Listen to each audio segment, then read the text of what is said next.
দিয়ে দেবো নাই এসাদ ভাই জীবনে আমি অনেক কষ্ট করেছি আজ এই পথে এসেছি আপনি প্রথম থেকে সুন্দর করে জি আচ্ছা পরে ভাই আরে চুপ থাও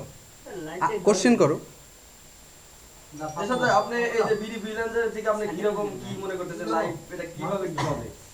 সামনে এসো সামনে এসে করো না কোশ্চেন গুলো হইবে স্ক্রিনের বাইরে অ্যানসার হইবে খালি হাত দিয়ে আমি ভিডিও করি আপনি না না না আরে না আপনি খুশি হলে ভালো না হইবে না সাংবাদিকতা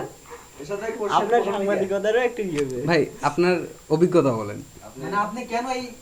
আপনি কেন জীবনে অর্ধেক পথ পার করে এসে হঠাৎ করে আপনি এক লাইভ ওরে মাউথ স্পিকার মনে হয় তিন ভাগের দুই ভাগ পার করে প্রফেশনাল ফিনান্সার হলেন কেন? হ্যাঁ আপনি হওয়ার কারণটা কি আসলে আমি তো মূলত ছিলাম একজন গ্রাম্য ডাক্তার আচ্ছা তো আমার লাইফে আমি অনেক চিকিৎসা করছি এবং অনেক ভালোভাবে আমার সংসার চলতে লাগছিল তো হঠাৎ